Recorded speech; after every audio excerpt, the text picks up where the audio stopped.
Eu confesso que hoje eu escutei muito amigo meu e muito colega meu pedindo para eu falar sobre a derrota pro Ceará. Fala do Ceará! Fala da LDU que você não falou! Ai meu Deus, você tem que falar do São Paulo! Calma, gente, calma. Eu sou aquele tipo de torcedor que eu demoro um pouco para bater. Mas quando eu costumo bater no meu time, eu costumo caprichar na porrada.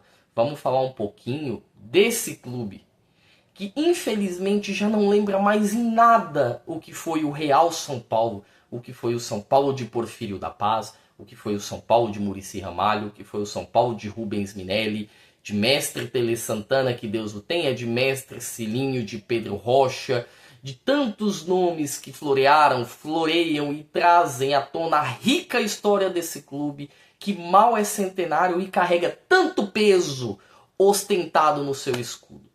Vamos falar um pouquinho do São Paulo Futebol Clube hoje. Mas antes, eu peço que você, por favor, curta, comente, compartilhe.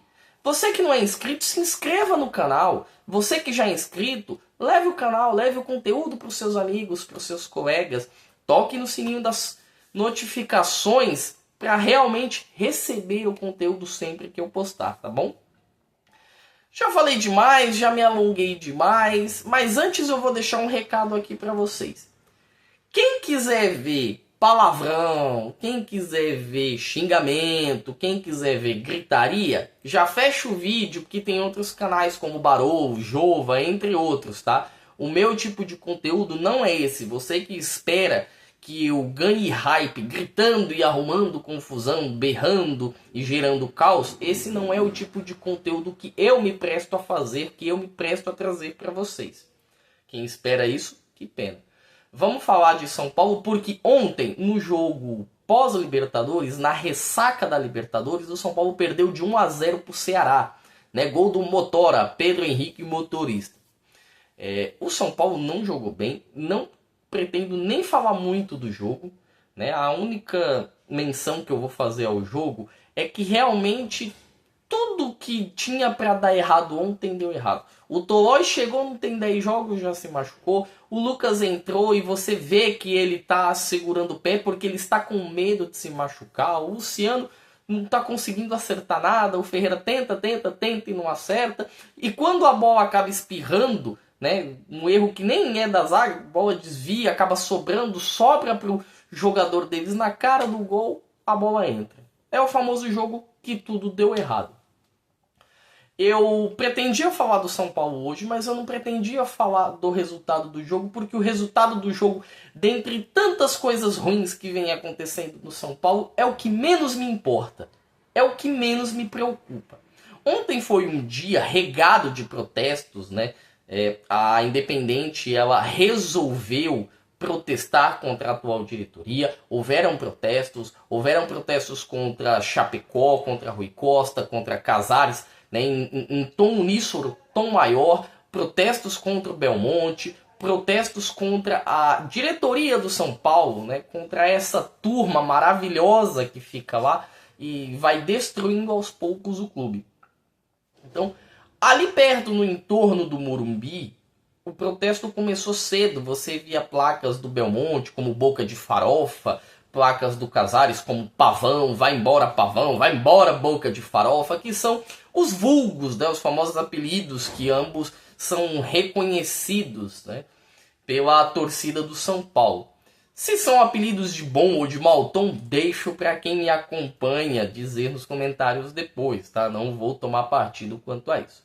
Mas ficou nítido, na eliminação para a LDU, houve um Ei Casares vai tomar cru e foi marcado, foi definido, né, um protesto no entorno do Morumbi antes do jogo ontem por volta das 6 horas. Teve protesto, teve música pedindo a cabeça do Belmonte, teve música pedindo a cabeça do Casares, teve música pedindo muito respeito com a camisa tricolor, teve músicas e muitos tons, né, pedindo fora Casares, fora Belmonte, queremos jogador, várias coisas. E por que eu quis falar exatamente sobre isso? Porque o clube que eu me acostumei a torcer, o clube que eu conheci, que eu passei a entender e viver ele no final dos anos 90 para o começo dos anos 2000, esse clube não existe mais. Esse clube está morto. O São Paulo Futebol Clube não existe mais. Hoje, o que se entende por São Paulo Futebol Clube é um uniforme, é uma história muito bonita, muito rica, é uma sala de troféus. E é só. É um conjunto de pessoas que não tem o mínimo gozo pela instituição, não tem a mínima preocupação, não tem o mínimo pudor em fazer bem para o torcedor e para quem é simpatizante do São Paulo. O pessoal que está lá não quer nada com nada. E eu vou trazer algumas informações, algumas coisas para vocês entenderem o tamanho do buraco do São Paulo. A começar por essa turma aqui, ó. Trouxe até o meu computadorzinho hoje, porque hoje eu vou precisar de ajuda. O São Paulo, ele não é definido somente pelo Casares, tá? Existe o famoso Big 6 lá dentro, Big Six lá dentro, que é composto por Júlio Casares, que é o presidente do São Paulo, o presidente do conselho, que é o Outen Aires de Abreu Júnior, tá? Ele é presidente do Conselho Deliberativo. O que é o Conselho Deliberativo do São Paulo? É um conjunto, é um conselho, é uma ramificação dentro do clube que toma todas as decisões. Depois que eles tomam essas decisões, vai tudo para a mão do Casares. E aí o Casares define se vai, se não vai, se não vai, se vai. Tá? Existe o diretor executivo, que é o Rui Costa, tá? Ex-Grêmio. Existe o Nelson Chapecó, que é um dos diretores do Conselho Deliberativo do São Paulo. Existe, né, o Carlos Belmonte, que é o famoso Boca de Farofa, tá? O nosso famoso Boca de Farofa, é vice do Júlio Casares. E existe Muricy Ramalho, ex-técnico do São Paulo, hoje um dos diretores de interlocução do São Paulo, que é aquele cara que faz a comunicação entre jogadores, entre diretoria, mas ele é mais mudo do que a minha mãe, cara. Complicada a situação. O que acontece? Essas 6 pessoas, elas têm o poder absoluto do São Paulo, tá? Eles têm um grupo, uma chapa, e ali dentro, dentre eles definem todas as definições, todo o andamento de tudo que acontece no São Paulo. Então, tudo que está acontecendo, gente, você tem dúvida, você quer saber o que acontece, como que acontece, passa por essas pessoas, tá? Existem outras, mas inicialmente passa por essas pessoas. Então toda votação, toda implementação, seja de contrato, seja venda de jogador, seja compra de jogador, passa por este pessoal aqui, tá? Por essa turma aqui. Eu vou tentar, com toda a dificuldade que eu estou tendo no momento, mas eu vou tentar não apelar para nomes baixos com esse pessoal aqui. Quem é São Paulino sabe o quanto é difícil a gente manter a compostura, né, perto da turma do Casares. Além da turma do Casares, vou deixar aqui também, a gente tem a parte da base, que é tão importante para o clube, quanto o andamento do clube social, da sede, do futebol, que é aquilo que a gente tem. E aqui, cara, a gente tem o diretor executivo do futebol de base. É o cara que manda em toda a base do São Paulo, em toda a base do clube. Esse é o Márcio Biasotto. É aquele cara que comanda tudo. É ele que ajuda a contratar, é ele que ajuda a vender. É ele que manda o pessoal do scout ver o que tem no mercado. Os olheiros ver o que tem, se não tem, o que pode fazer. Se está precisando, se não está, o que pode ser feito. Se precisa de coisas novas para a base, se precisa de comodato, se precisa, né, de materiais para a base, de bola, de roupa, de coletes, cacete, tudo que precisa para a base, quem manda é o Biasotto, ok? Temos também o Márcio Araújo, que é o diretor técnico da base. Está praticamente para ser desligado, mas ainda não foi, então, ok. E nós temos o diretor adjunto de Cotia. Cara, esse nome, ele me causa ojeriza, tá? Douglas Schwartzman. Esse nome me causa ojeriza. Eu tenho nojo de ouvir este nome fazendo parte do quadro associativo do São Paulo. Eu não vou falar nada aqui, porque senão o canal cai. eu sou preso, tomo processo à torta e à direito, e não é isso que eu quero. Mas quem quiser se aprofundar, quem quiser entender quem é Douglas Schwartzman, quem quiser saber um pouco mais sobre Douglas Schwartzman, eu deixo aqui o quadro para vocês, vocês façam uma pesquisa no buscador de vocês. Pra gente finalizar, nós temos o Rodolfo Canavese, que é um dos gerentes de base. Então, essa galera, esta turma, não falo português correto, essa corja dos infernos aqui, é quem manda no São Paulo. Esses são os caras que mandam no São Paulo. E o mandam e desmandam, é eles que têm a ideia, é eles que criam, é eles que definem. Quem aprova são outras pessoas. Quem aprova é o conselho. O conselho do clube. Para você entender, a gente vai fazer um posicionamento parecido com a política, tá? Sabe a Câmara dos Deputados ali, a Câmara dos Senadores, aquela papagaiada toda? No clube é o conselho. No caso do São Paulo, é o conselho. No Conselho do São Paulo existem 260 pessoas que definem os rumos do clube. Essas pessoas definem como o clube vai andar. Só que assim, já não é 260, é 255 porque 5 morreram. Então nós temos 155 sócios vitalícios e 100 elegíveis por votação. Então, ó, vai ter uma votação, a gente elege 100 sócios, esses aqui vão até o fim da vida e vamos que vamos. Fernando, se 5 morreu e é 250 e é 260, tá 255, por que não se coloca 5 novos? Estatuto. O Estatuto do São Paulo, aquele documento que lembra a nossa Constituição, ele diz que para ter novas eleições, de olha gente, a gente vai ter um pleito novo, novos conselheiros, tem que morrer 10. Tá? Tem que morrer 10 ou 10 tem que desaparecer. Alguma coisa ou outra, já se foram 5.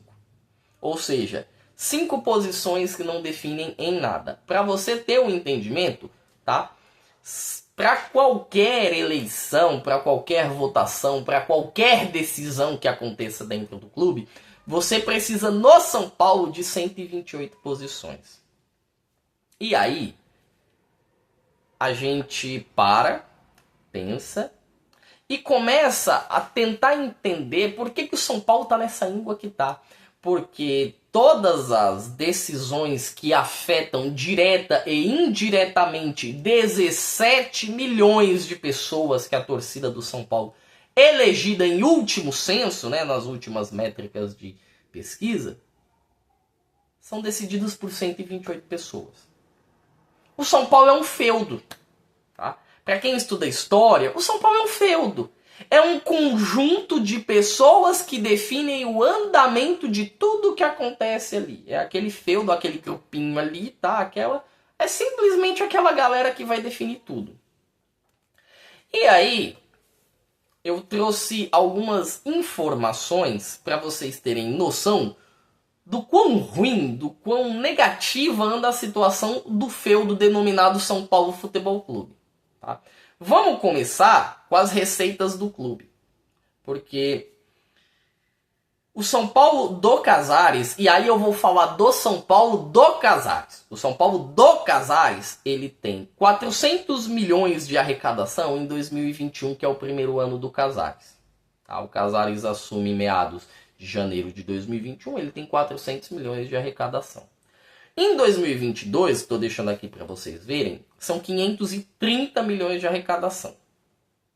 530. Detalhe, nos 530 entrou a venda do Antony, para quem não lembra, tá? Que o São Paulo pegou praticamente 100 milhões só na venda do Antony do Ajax para o Manchester United. Ano retrasado, 2023, com a vitória da Copa do Brasil, com tudo o que aconteceu, o São Paulo bateu seu recorde de arrecadação e bateu 610 milhões. Ano passado foi o melhor ano da história do São Paulo, né, com relação à arrecadação. O clube teve 720 milhões de reais. E agora a gente vai dar um pause aqui para vocês entenderem que nós estamos tão abaixo e tão destruídos como instituição, tão para baixo, que se você olhar o Flamengo hoje, o Flamengo está dobrando. Ele está dando uma volta na gente quando o assunto é arrecadação. Porque o Flamengo tem uma arrecadação de 1 bilhão e 400 milhões como arrecadação média. Não é nem como platô, não é nem lá em cima, tá? Como ponto máximo. Porque como ponto máximo, a própria gestão do Flamengo diz que quer arrecadar 1,8 bilhão esse ano. Imagina a gente arrecadando 720 milhões, tá? Olhando o clube do lado.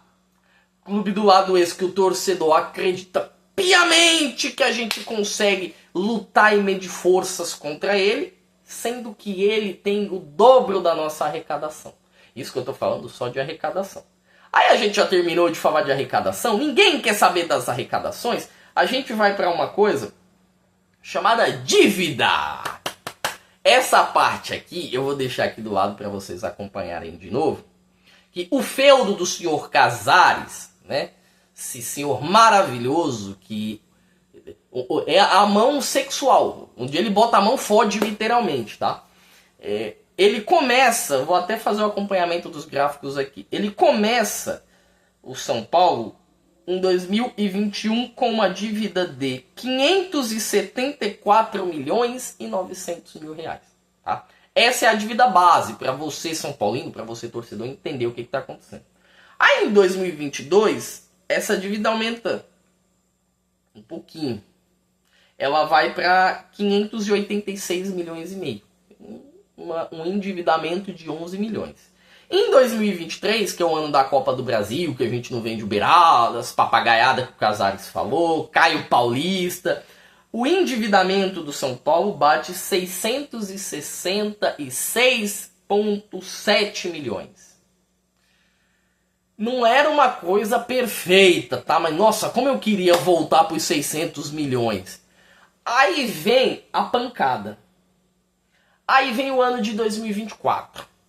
O São Paulo tem um endividamento total de 968,8 milhões de reais. Lembra que eu acabei de falar que a gente ano passado arrecadou 700 milhões? A gente gastou 200 milhões a mais do que arrecadou.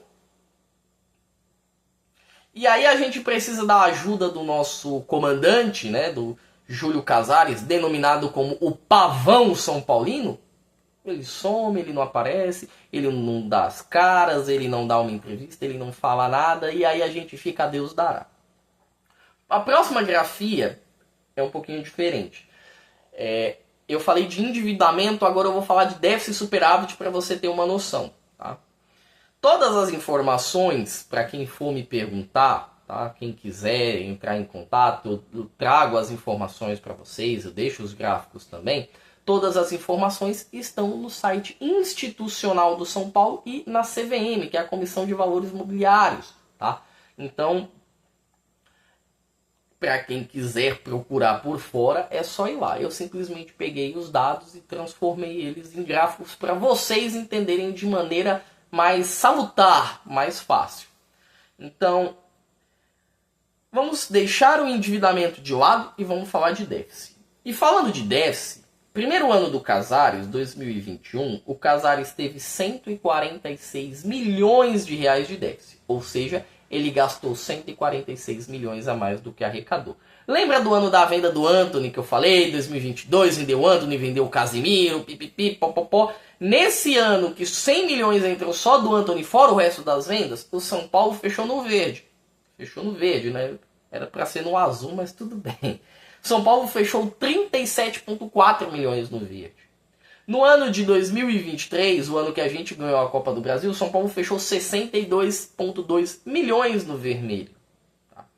E aí no ano passado, aí é onde o bicho pegou. Porque o São Paulo fechou 289 milhões no vermelho. Se você fazer uma conta por cima de 146 mais 25, que é praticamente o saldo aí dos 62 milhões menos o azul que a gente fechou e os 289, é praticamente 400 milhões de reais no vermelho que a gestão Casares deixou.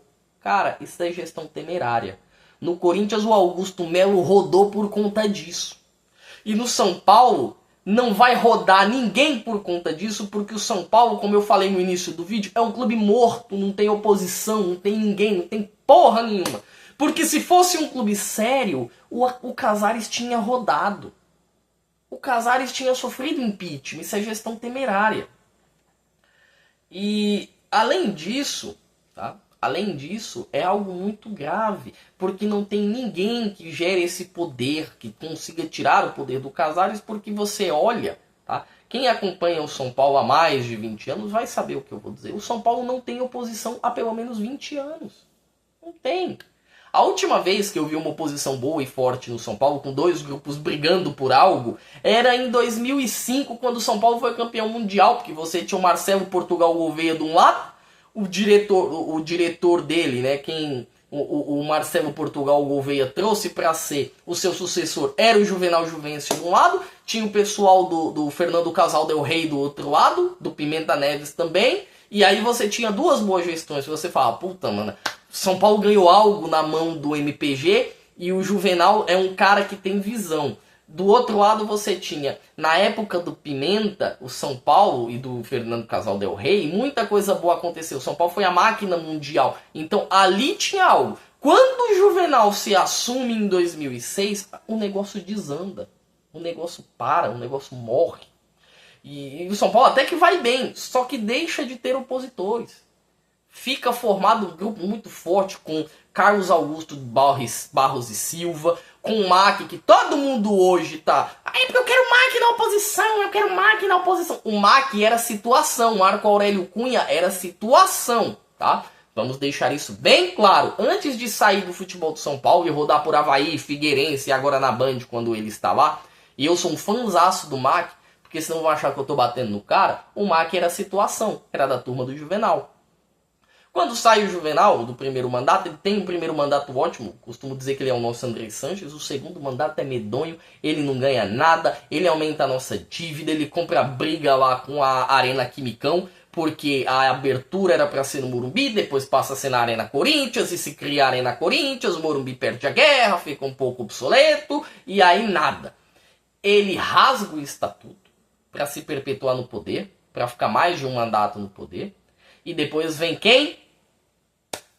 Carlos Miguel Aidar. Cara, o Aidar, gente, foi aquele cara que falou que o Palmeiras estava se apequenando, que fez porra de entrevista com cacho de banana, comendo banana. É aquele cara do caso Fariste. E é aí que começa a queda do São Paulo. Pra quem não sabe, eu não vou me alongar aqui, porque senão é 8 horas de vídeo. O caso Fariste é um caso onde vendas de determinados jogadores, Iago Maidana, vou deixar bem claro o nome aqui para quem quiser pesquisar, foram repassados os valores de comissão de intermediação para a namorada do senhor Carlos Miguel Aidar. A namorada, ó, biquinho aqui, biquinho, beijinho, peguete, recebeu o valor dele. Outra coisa, para o Carlos Miguel Aidar não receber isso, não se configurar como crime de corrupção passiva, tinha empresa laranja no Sri Lanka, tinha empresa de laranja no Nepal, tinha empresa de laranja nas Maldivas,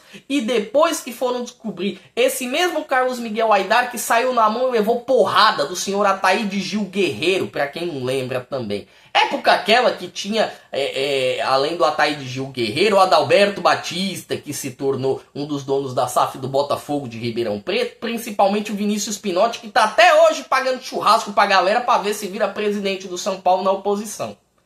Passando tudo isso, o São Paulo se enfiou no meio de um problema de corrupção gigantesca. O São Paulo deixou de ser um clube modelo. O São Paulo teve a oportunidade de virar SAF em 2009 pelo Juvenal, tá? Houve sim, a galera da Red Bull tentou efetuar um contrato com o São Paulo e não ocorreu, não andou esse contrato por ego do senhor Juvenal Juvencio. Deus o tenha, senhor Juvenal, mas o senhor fez muito mal pra gente. Bota mal nisso, viu, senhor Juvenal? Bota mal nisso que o senhor fez pra nós. Após tudo isso, né, desgraça pouco, é bobagem, sai, né, sofre o impeachment pelo caso Fariste e o Carlos Miguel Aidar, vem quem? Um homem, Carlos Augusto Barros e Silva, Leco, o presidente Leco, que pega o São Paulo com uma dívida de 256 milhões e entrega o São Paulo em 2020 com essa dívida de 574 milhões, um endividamento de mais de o dobro que a gente tem. O senhor Leco acabou com a raça do São Paulo. O senhor Leco quase rebaixa o São Paulo em 2017, o senhor Leco vende todo o time do São Paulo em 2017. O senhor Leco tinha o seu Zubeldia, que na época era o Rogério Ceni, porque todo mundo batia no Rogério e esquecia do Leco, que vendia o time, não conseguia fechar bons contratos, bons patrocínios, a marca do São Paulo foi caindo, foi indo pro lixo, foi indo pro chão, e virou essa porcaria toda aí, cara. O São Paulo não tinha nada, não era mais nada no final. No final, pra gente pegar e elencar, o São Paulo tinha na sua camisa 20 milhões em patrocínios. Não é que o patrocínio master aqui, ó, no peito aqui, era 20 milhões. São Paulo tinha 20 milhões na camisa toda. O patrocínio mais forte, mais robusto, que mais trazia rentabilidade para o São Paulo, era o patrocinador do arroz, acho que era o tio Urbano, né? E aí você via a situação que o São Paulo tava. O São Paulo, se não fosse o Hernanes em 2017 voltar com o São Paulo pedindo pelo amor de Deus, com o toba na mão literalmente para salvar a gente do rebaixamento, a gente teria caído. O Hernanes volta depois de um tempo na China, depois de um tempo na Itália, salva, é literalmente o melhor jogador daquela edição do Campeonato Brasileiro de 2017, ele coloca o retorno do campeonato no bolso, salva o São Paulo, ele tem 9 gols e 6 assistências em 19 jogos, e o cara é um volante, que às vezes jogava de meia. Ele salva o São Paulo, tira o São Paulo daquela situação, fora os nomes que a gente deixou, né, que a gente passou a perder e a gente começou a sondar. Vem Chiesa, Neilton, Sidão, Denis. Quando foi que o São Paulo deixou de trazer Ed Carlos, Fabão, Mineiro, Josué Amoroso, Aloísio, Chulapinha, Thiago Ribeiro? Quando foi, né? Grafite, Luizão, tendo até repetitivo, Rodrigo Pula Pirata. Quando que a gente deixou de trazer esses jogadores e passou-se a trazer Neilton, Chiesa, Denis, Sidão, Bruno, Luan Pérez? Quando que foi esse momento? Foi no momento que a gente teve a junção do Leco com o Aidar. Foi nesse momento. E aí que o São Paulo morreu. E pra terminar de aparecer, que a pior coisa de quando você tá morto é quando você tá morto e quer dar aquele respiro de vida mostrando que você tá bem pra caramba. Que foi quando o São Paulo tentou o quê? Juan Fran, Volpe, trouxe o Hernanes de volta, o Hernanes já não conseguia mais jogar. Daniel Alves, encheram uma porra de um estádio pro Daniel Alves vir. Eu não entendo até hoje isso, tá? Até hoje eu não entendo. Encheu o estádio. Tudo bem, ele veio, era o melhor lateral da última Copa América, 2019, mas já tá com 37 anos. Então nosso camisa 10, que era lateral, porque não era lateral, porque ia jogar de camisa 10, que não era camisa 10, já tinha 38 anos, 4. Essa era a situação do São Paulo em meados de 2019. E o São Paulo sem ganhar nada. Caio Leco, depois do vexame, do vexatório caso de Niggs, né? Tem aí a questão da Covid, e aí o São Paulo pega essas dívidas que o São Paulo tem, e aí vai passando para frente, renegocia, não paga jogador, e aí Deus e o mundo começam a entrar contra o São Paulo na justiça. São Paulo perde, São Paulo tem questão de vínculo com a CT, que conseguiu resolver agora, que não vai pagar. O São Paulo tá devendo o Daniel Alves, o São Paulo tava devendo o Jusilei, o São Paulo tava devendo a minha mãe, o São Paulo tava devendo a minha avó, o São Paulo tava devendo Jesus Cristo, que sai o mundo inteiro. O mundo inteiro. Por quê? Porque o São Paulo do Carlos Augusto Barros e Silva, o famoso Leco, não pagava ninguém. Quando o Casares assumiu, e aí eu dei um voto de confiança, porque o Casares é da turma do Leco. Para quem não lembra, o senhor Casares, ele era conselheiro da parte financeira e de marketing da turma do Leco. Então era outro cara de situação vindo para onde? Onde a gente está agora, presidente do São Paulo. E aí, quando ele chegou, a gente já quase teve um transfer ban por conta do Pablo. Aí renovamos o contrato do Pablo. Aí tinha o negócio do Daniel Alves. Quase pegamos um transfer ban do Tietê. Pra quem não lembra, o Tietê passou do São Paulo. O São Paulo quase tomou um transfer ban de 22 milhões. São Paulo quase pega um transfer ban do Pato. Mas aí o Pato, São Paulino, abriu mão de dinheiro e tudo. Então assim, o que o Corinthians tá passando agora com o transfer ban adoidado, o São Paulo quase passou com o transfer ban adoidado naquela época. Quase. Aí vem o 2022, aquele negócio de não ter que arrumar casa, vamos fazer times mais fracos e tudo. Aí vem o 2003, que pra mim foi o melhor time do São Paulo, e ainda sendo o melhor time do São Paulo, nem era um time tão forte, tá? Era só um elenco mais robusto, com algumas peças muito nota 5, nota 5,5.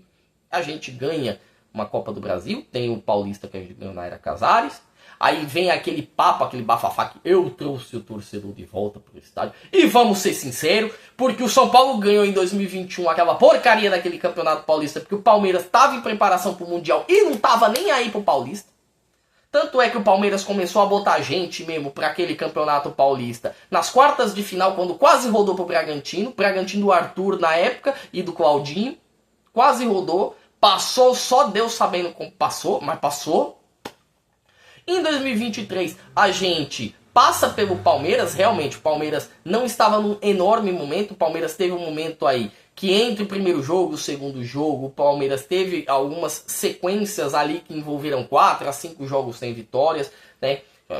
Os caras ficam 4, 5 jogos sem vitória e reclamam com o Abel, cara. O palmeirense não aguenta 15 dias sendo São Paulino, não aguenta. Não aguenta. O palmeirense de hoje, tá? O de antes não. Mas aconteceu isso.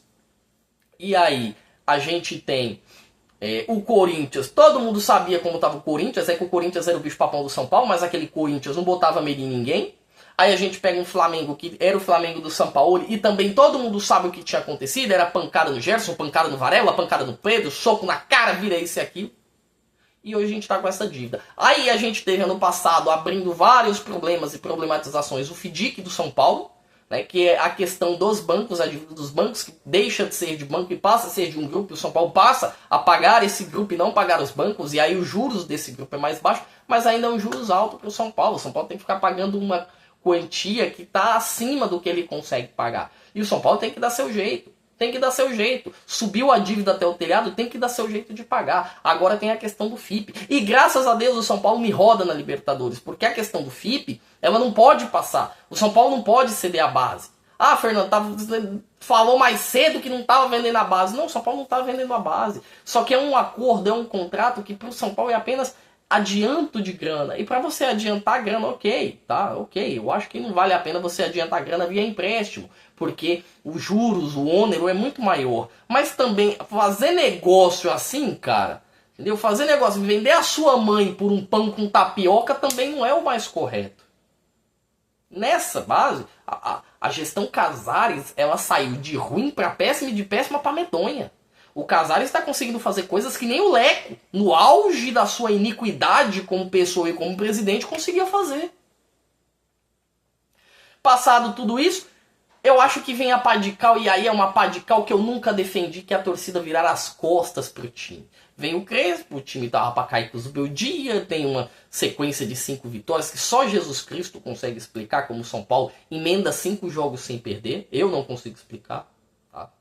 Quando o Zubeldia saiu, eu reclamei, mas depois, pensando bem, eu falei, bom, o escudo do Casares saiu, o sofá da sala saiu. Então toda bomba, toda crítica da torcida, toda crítica dos meios de comunicação, o canhão tá apontado na cara do Casares. E não no Zubeldia que compra briga, que compra negociação, que compra isso, que compra aquilo. O Crespo, desde que chegou, e já tinha problema com a gestão Casares desde 2021, quando ele sai em processo clube na justiça, ele já deixou bem claro. Meu, problema de jogador, resolve com a diretoria. Problema de venda, resolve com a diretoria. Jogador que não é tratado, que não se resolve tudo, resolve com o DM, com o departamento médico, que é ruim também, que todo mundo se machuca, resolve lá. Comigo é jogo. E ainda assim, sendo somente jogo com o Crespo, a gente viu até onde o São Paulo conseguiu se segurar. Porque o São Paulo, quando as competições em que ele estava afunilaram, o São Paulo desandou, porque não tinha elenco. Já não tinha elenco, o São Paulo comete um erro de gestão tão absurdo que talvez uma criança não cometeria. O São Paulo vende 18 jogadores, abre mão de 18 jogadores para trazer o Lucas, que é um cara... o Oscar, que é um cara mais robusto, para trazer o Wendel, para trazer o Cedric. E é isso. E o Wendel, boa parte do ano não jogou, o Lucas não jogou o ano inteiro, o Oscar não jogou o ano inteiro, e o São Paulo ficou com um time de meio de tabela. Porque esse time do São Paulo é pra isso, é pra 8ª, 9ª, 10ª posição. E eu ouvi torcedor falando, não, porque vamos ganhar a Libertadores. Gente, onde é que tá a cabeça de vocês? O time São Paulo se foi, o time São Paulo se acabou. E a torcida virar as costas era algo que eu nunca tinha defendido, porque na minha concepção, e aí vai o entendimento de finanças, se a gente não tá batendo meta em Copa, se a gente não tá batendo meta em campeonato, Se a gente não tá batendo meta no Campeonato Paulista e a gente não tá batendo meta de sócio torcedor e a gente não bater meta de torcida, mas tem que vender mais moleque da base. Que venda. O São Paulino tá comendo migalha. E já fazem 15 anos que o São Paulino come migalha. Fernando, você vai defender, sair, virar as costas, porque não tem 12 mil pessoas no estádio desde 2019. Sim, vira as costas, torcedor. Se é isso que você entende que é o melhor a se fazer, vire as costas. Eu era contra. Eu, Fernando, era contra. Eu sou a favor. Porque talvez a gente precise cair. Para terminar de acabar de vez, precise cair. Talvez seja só assim que essa turma, que essa corja, esse bando, né, saia do São Paulo. Eu não vou subir o nível porque senão, meu Deus do céu, é capaz de sair daqui preso. Mas só assim. Torcedor do São Paulo se orgulhava de ser tri-brasileiro seguido. Eu acho que isso ainda vai demorar um pouquinho para cair. Mas a gente se orgulhava de ter 6 brasileiros. Palmeiras hoje tem 12. Corinthians tem mais que a gente. Flamengo tem mais que a gente. A gente se orgulhava de ser o único tri da América. Hoje o Grêmio empatou, Flamengo empatou, Palmeiras empatou, Santos empatou. E um dos dois vai passar a gente. A gente não vai ser o time que mais tem isso. A gente se orgulhava de tudo. Hoje a gente só pode se orgulhar de 2 coisas. Talvez de 3, né? Que é o clube que tem todos os títulos. É o clube que nunca caiu. São Paulo nunca caiu, tá? E é o clube que tem 3 mundiais. Que realmente isso aí até acontecer de novo só quando o céu e terra trocar de lugar para um outro brasileiro ser tri mundial. Então é isso. O torcedor não tem mais nada. Sabe, do orgulho do torcedor São Paulino, restou as cinzas, não existe mais nada do torcedor, não tem mais nada, não acontece mais nada. E essa trupe, essa corja, essa ladroagem continua aí fazendo o que bem quer, o que bem entende.